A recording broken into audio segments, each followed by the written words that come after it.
Let's get on with the show. So today we're looking at starting out, things you can do, little small changes that you can implement to make big results. Don't need to be killing yourself in the gym for hours and eating kale sandwiches for life on a lettuce bread just for you to make results. Fitness isn't about destroying yourself, it's about creating yourself. Oh, that should go on a t-shirt. That was so good. I'll take the bull by the horns then on this one. Starting out, go for it.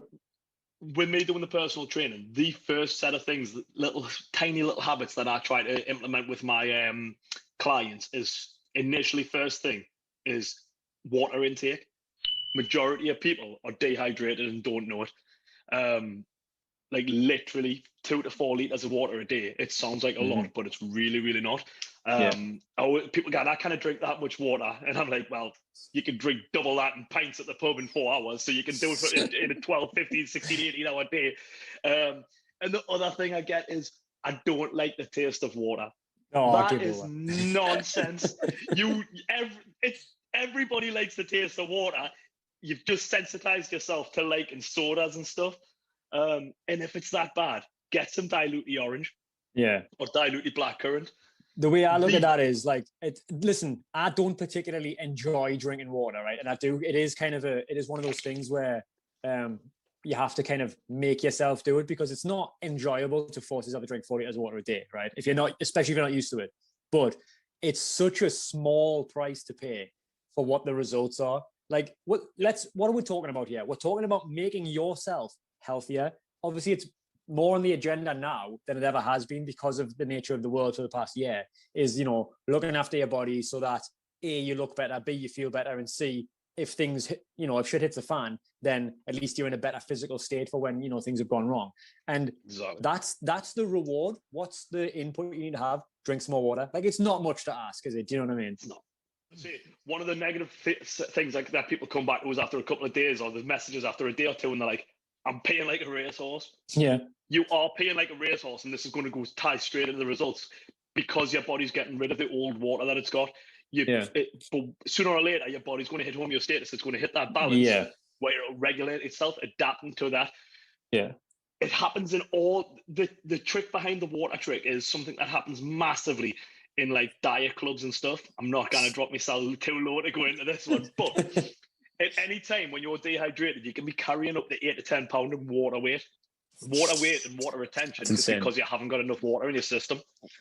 So your body needs water to function, to do its body's processes. It'll hold on, you'll get that little bloat. But if you drink and you flood the system, you're going to get rid of that and you'll get to a proper hydration level. And that's where loads of these diet places, they'll spin you on for an hour and a half story time telling you what's good and what's not and what's free. And then at the end, they'll go, drink 2 liters of water for the next week. And every Karen on the planet goes, yes, I've lost 9 pounds this week. No, you didn't. Yeah. You shifted water weight, sweetheart. Yeah. And then they chase that. And that's great. That's for another one. But again, there's nothing wrong with that. Like, this is getting back to the original reason we started this podcast to begin with. It's not to say that what this company is saying is wrong. It's the way it's packaged. You're overcomplicating the issue. Drink more water, you will lose a little bit of weight, and that's fine. But that's not all. But like, why not say that? I don't understand why it needs to be like hidden in the small print. Like, oh, by the way, this is a really easy way to lose like half a stone. Do you know what I mean? So step one, water intake, 2 to 4 liters a day, easy. Get a big jug, fill it with water, fill it back up with water. You can get them jugs where it's like 9 o'clock, 10 o'clock, and it's got markers on there. Totally fun and thing. It's just something interesting. It's a bit gimmicky, but it'll work for some people, Second step that I tell my clients before I even go into diet with them is their NEAT. We can do a full thing on NEAT, but basically up in your daily activity, stuff that isn't planned as exercise, and this is where step count becomes so useful. On average, I would say on a day, pottering around the house, I'll click 5,000 steps easy. Mm-hmm. I always tell my clients, aim for 10,000 steps. This is for the people who are sedentary, for people who don't move around. I would say the majority of people do about 4,000 to 6,000 on average in their daily life. Yeah, and 5,000 steps on top of what you're already doing. Sounds like a lot. It's a 40-minute walk. If it was a consecutive thing, that is it. A walk, 40-minute walk, 20 minutes to the shop, 20 minutes back. Park at the back of the car park and walk to your destination. especially if it's the gym. Do not circle the car park looking for the front space to go walk on the treadmill. That is the biggest pet peeve. I think small changes is basically what you're saying. You know what I mean? Yeah. Like add 100%. in a little bit here and there, and don't look to kill yourself in the first 2 weeks. But this, I don't know, how many of the people who are listened to last week's episode where we talked about. I forgot what I was going to say now. Instead of like going to the gym and smashing it because you're motivated, don't necessarily like rely on the motivation, because when you're first starting out, you go and you buy yourself some new leggings, or you buy yourself a new gym, protein shaker or whatever, and you say, oh, I'm going to go to the gym for 3 hours a day and all this. It's like, right, okay, your heart's in the right place, but you're actually causing yourself more issues down the line. What you're better off doing is actually starting with some small things, like upping your water intake, like upping your step count, and like adding in small things that will become a habit, rather than I went to the gym every day for 2 weeks and burned this and burned that, and these 6-week transformations. It's like, right, are you going to work out like that every day? Probably not. Nor should you, to be fair, but like that's not useful in the long term. I think basically if you're a beginner, you want to ask yourself, do I want some short-term results that are going to go away again? Or do I want to create some long-term results that I'm happy to wait for? All right, so we're drinking more water and we're moving more. What's next for the beginner? The next big thing is, what is the best workout, exercise, yaka for losing weight? And this goes down to what these two things are. These two small changes that we've already mentioned is about making adherable changes, stuff you can stick to. So there is no good workout for that one person. So if I told someone to do, if I assigned someone to go to the gym and lift weights 3 times a week, but they didn't like doing weights, or I told them to do HIIT classes 2 times a week, boot camp classes, blah, blah, blah, martial arts, whatever I assign to somebody, if it's something they're not enjoying, they're not going to adhere to it. They're going to go, right, I've got this to do the day, and they're not going to get through it.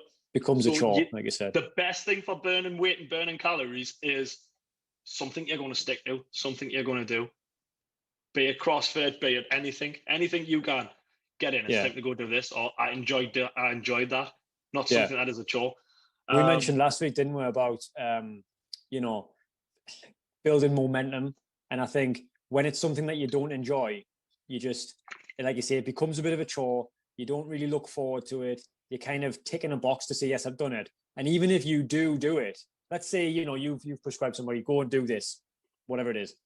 Off they go and do it. Are they putting in 100% effort? Doubt it. No. Doubt it. Whereas if you actually find something that you enjoy, not only will you want to do it, so you're more likely to do it, you're more likely to put some extra effort into it, you're more likely to try and get better at it. And then that's just better for everybody, in every way. And it might lead to other things that you never even knew you would enjoy, which just leads to a happier life in general. And the whole point of enjoying the journey, like we said last week, is to actually enjoy getting fitter, not just the results that come with it. And once you can stop focusing on the results, then you're actually going to get better results, ironically. And the easiest way to do that is to, like you say, find something you actually would do, even if it wasn't good for you. I think that's the secret. Like, I would play football even if it was bad for us, because I like doing it. Do you know what I mean? Whereas I wouldn't go and do yoga if it wasn't good for us. Do you know what I mean? Like, it's fine, but I don't enjoy it. Do you know?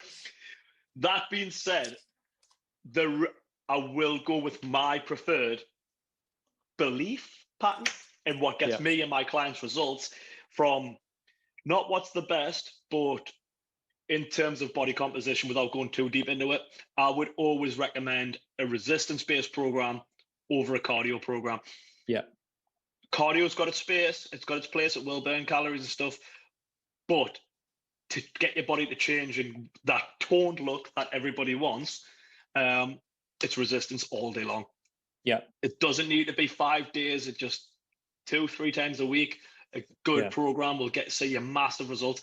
But it obviously depends on exactly what your goals are and exactly what you enjoy. If you really hate lifting weights, and I think to probably touch on, a lot of people in the beginner bracket would say, I don't want to go to the gym, I'm too embarrassed, or I don't Yeah. really see the point, or it's too expensive, or the gyms are closed right now, or whatever. That's fine. Resistance training doesn't mean, picking up a 200 kilo bar. It means putting resistance on your muscles that isn't normally there. So whether that be doing squats and press ups or whatever in the house, that's fine. Heavier the better. So if you can't find some weights lying around the house that you can do it with, then great. But not necessarily, depending on your exact body composition and where your starting point is. If you need to start with body weight press ups and body weight squats, and then they're going to make a difference to you, great.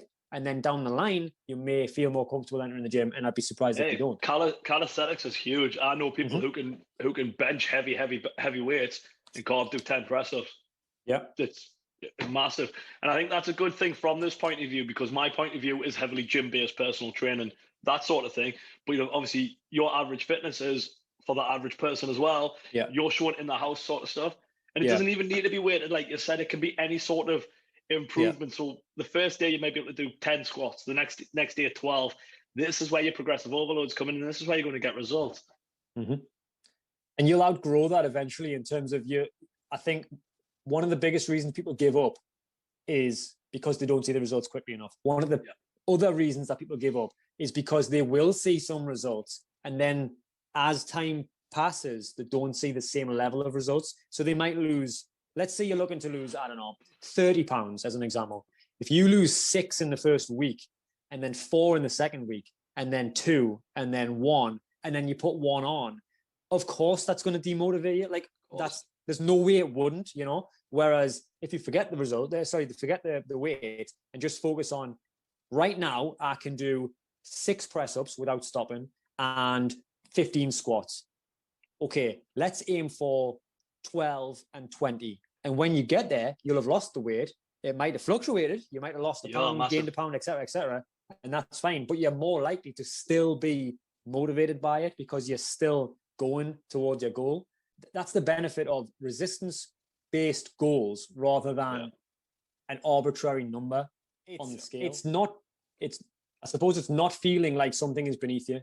Yeah, but that goes back to this water and step count. Like, people are going, what? Drinking water, like, I don't do that already. Like, it's that easy. Walk around and, like, I don't do that already. Like, it's that easy to increase me water and increase me steps and see some dramatic results in a short time. Yeah, we're not talking about people becoming bodybuilders. We're not talking about, like, people losing 3 stone in a week. We're talking about creating momentum. If you drink 2 to 4 liters of water a day, if you add 5,000 steps to your normal step count, if you start making smarter choices about the environment that you surround yourself in, the people you follow on Instagram, etc., you are more likely to do other things like stick to a workout plan, stick to a diet plan, and all the things that we're going to cover in later episodes. Today, we're talking, how do you get started? Don't worry about doing 17 things. Do 3 things and do them all the time, or most of the time. And that's how it's done. If you've got diet questions, diet worries, you want to ask anything, blast it through to either my page, JDC Fitness, or Gaz JDC, the Ordinary View page, or over to Hunter at Average Fitness, through Instagram, TikTok, whatever you want. Send the messages through. We won't point out and say who it is. We'll go through it for you, rather than you sitting going, waiting for that episode and they didn't touch on it, because there's going to be stuff we miss. Hell, there was stuff written down that I've wrote down I wanted to go through the day and totally forgot because we just got on a tangent. Well, we'll do it in episode 102 instead of number 2. Exactly.